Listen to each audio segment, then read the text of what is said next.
Una de cada 100 personas en Europa tiene un trastorno del espectro autista. En España se calcula que lo sufren en torno a 500.000. Hoy el Consejo de Ministros acaba de aprobar una estrategia que apuesta por mejorar su calidad de vida, una demanda histórica de este colectivo. Enseguida vamos a comentar esa medida, pero antes queremos hacer un repaso por su realidad y lo hacemos con Begoña Sanz. Buenas tardes. Buenas tardes, Lucía. Los falsos mitos y el desconocimiento que tiene la sociedad de estos trastornos pesan el día a día de las familias. El peor golpe es cuando reciben el diagnóstico de un problema que padres y madres han detectado mucho antes. Por más que tú le indicaras allí, no había manera que él viera el objeto donde tú indicabas. Él te miraba el dedo. La media en el diagnóstico es de 5 años. El espectro del trastorno autista es muy amplio.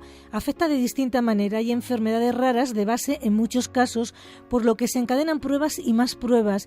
El peregrinar por las consultas es una constante.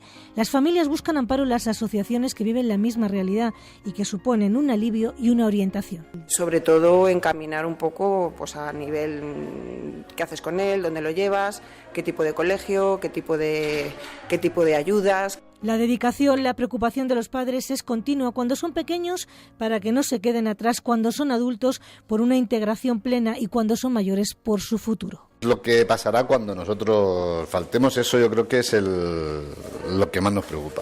Que los pisos tutelados están asociados a chavales o personas más autónomas, ¿no? Pero ¿por qué no se puede hacer también con estas personas que tienen más dependencia? Saben que de la suficiencia de los recursos depende la calidad de vida de sus hijos. Estamos haciendo ejercicios específicos con Gema porque tiende a apretar mucho, o sea, es como demasiado efusiva. Entonces estamos intentando que controle la fuerza de las manos con los perros. ¿Qué haces con ellos? ¿Qué has estado haciendo con ellos? Correr. Correr. ¿Y cómo corren? ¿Rápido o...? Lento. ¿Corren lento? Si tú corres muy rápido. ¿Dónde está mamá? Mamá, ¿dónde está? En el ámbito escolar, las familias reclaman más aulas preferentes en los centros para que los niños puedan seguir el ritmo con todas las garantías. Lo que menos, que me manden muchos deberes, estudiar mucho y también que hagan ruido por las clases. En el ámbito laboral reclaman no ser los grandes olvidados. Stop Discriminación fue el último lema de la campaña que pusieron en marcha las asociaciones de familiares, pidiendo una respuesta de la sociedad en su conjunto, también para contribuir a que los sueños de estos pequeños se hagan realidad. Pues creo que yo de mayor voy a ser bombero.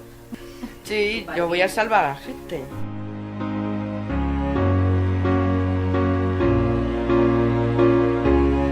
Pues para mejorar la atención de este colectivo y garantizar sus derechos, el Gobierno ha aprobado esta mañana una estrategia de actuación en ámbitos como la sanidad, el empleo, la cultura o la educación, que en el plazo de un año se tendrá que plasmar en un plan ya con medidas concretas. Miguel de Casas, presidente de Autismo España. Buenas tardes. Buenas tardes. Los objetivos principales de la estrategia, ha dicho el ministro de Sanidad, es proteger el derecho de las personas con autismo a una vida independiente, autónoma, accesible y con los mismos derechos que el resto de los ciudadanos. Hay mucho por hacer entonces, ¿no? Pues sí, efectivamente. El trastorno del espectro del autismo, la verdad es que es un gran desconocido aún en nuestro país, a pesar de la enorme incidencia que tiene, que calculamos ahora mismo en unas 500.000 personas, y sobre todo a pesar del crecimiento que está teniendo en los últimos años. Hay mucho terreno por delante en los ámbitos que muy bien comentaba usted en su introducción. Bueno, lo más urgente, ¿qué es lo que hay que hacer ya? Bueno, hay muchas cosas por hacer ya, pero yo por destacar algunas diría que nos preocupa especialmente todo lo que es la atención temprana, el diagnóstico de estos casos a la edad más precoz posible, y luego la intervención terapéutica en edades tempranas para que la calidad de vida de estas personas pues las expectativas que tienen sean mucho mejores a la larga. El autismo es un trastorno del desarrollo que se caracteriza fundamentalmente porque cuanto antes podamos intervenir, podamos trabajar con esos niños que tienen este trastorno, pues se demuestra que tendrán una calidad de vida muchísimo más elevada una vez que llegan a la edad adulta. Con lo cual, la primera preocupación es esta. Y por destacar otra, pues también podríamos hablar del ámbito educativo. Digamos que la principal vía de actuación o de trabajo con las personas que tienen autismo es la educación a lo largo de todo el ciclo vital, no solo en la edad temprana a la que yo aludía hace un momento, sino también en las edades más adultas. Una persona con autismo necesita que a lo largo de toda su vida pues haya alguien pendiente de seguir reforzando ese aprendizaje y de seguir enseñándole todos los días pues cómo tiene que comportarse o cómo puede afrontar las necesidades del día a día, ¿no? Yo diría que esas son las dos necesidades más perentorias, aunque bueno, podríamos hablar mucho más y de muchas otras. Claro, bueno, decía usted, Miguel, que este trastorno es un gran desconocido. Habrá gente que no conozca cuáles son los síntomas de una persona que sufre autismo y cómo afecta eso a su día a día y a su familia, porque la cifra que daba de 500.000 afectados, el gobierno la ha ampliado hasta 1 millón, calculando cómo afecta también a los familiares. Efectivamente. Nosotros, bueno, de la mano del Ministerio de Sanidad, estamos precisamente en estos momentos abordando también otro proyecto y hay que agradecerlo, que es elaborar un estudio poblacional científicamente desarrollado, donde podamos saber con exactitud cuántas personas hay en España afectadas. Barajamos otras cifras, barajamos la cifra de que esas 500.000 personas aproximadamente están directamente afectadas y luego su entorno familiar, pues si lo contásemos llegaríamos hasta ese 1 millón, ¿no? Me preguntaba usted que cuáles son los rasgos diferenciales del autismo. Bueno, pues hay varios, ¿no?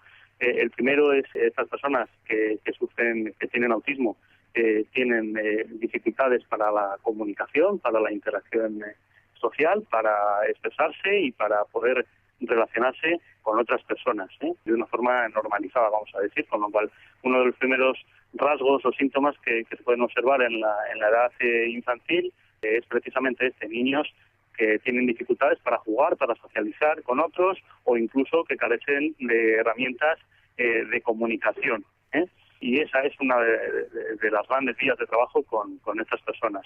A las familias, bueno, pues nos afecta de muchas y diversas maneras. Digamos que es algo que condiciona nuestra vida, la vida de los familiares, de las personas con autismo, pues porque estas carencias comunicativas, estas carencias de socialización, son carencias que en la familia tenemos y que de una manera o de otra ir supliendo, ir complementando a lo largo de todo el ciclo vital de estas personas, ¿no? Y bueno, la verdad es que también en estos momentos todavía en España el diagnóstico no está siendo lo precoz y lo preciso que podría ser y que debería ser, y eso pues causa también en los primeros momentos, en los primeros años, pues una gran inquietud a las familias y desde luego una serie de trastornos o de avatares, digamos, hasta poder llegar a saber qué es lo que le pasa a nuestro hijo y cómo poder ayudarlo. Sí. Bueno, según lo que ha dicho el ministro de Sanidad en la rueda de prensa posterior al Consejo de Ministros, este plan de acción será una realidad dentro de 1 año, entonces se establecerán medidas y acciones concretas, pero esas líneas estratégicas en los ámbitos de la sanidad, la cultura, el empleo y la educación, ¿le parecen suficientes? ¿Cree que es el buen camino para llegar al objetivo que ustedes pretenden? Sí, sin duda. La estrategia contempla 15 líneas de acción, entre ellas las prioritarias son las 4 que usted comenta, las que ha comentado el ministro, pero hay bastantes más. Creemos que es el camino, sin ninguna duda, porque es un abordaje, esta estrategia lo que permite es un abordaje integral de todo lo que es la problemática del autismo y si somos capaces, con la ayuda del gobierno, de poner en marcha medidas concretas, pues sin ninguna duda seremos capaces de hacer que la calidad de vida de las personas con autismo mejore. Indudablemente estaremos mucho más cerca en tanto en cuanto estas medidas se puedan ir concretando, dotando de presupuestos, etcétera. Pero estamos francamente contentos. Miguel de Casas, presidente de Autismo España. Muchísimas gracias por atendernos. Buenas tardes. Gracias a ustedes. Buenas tardes.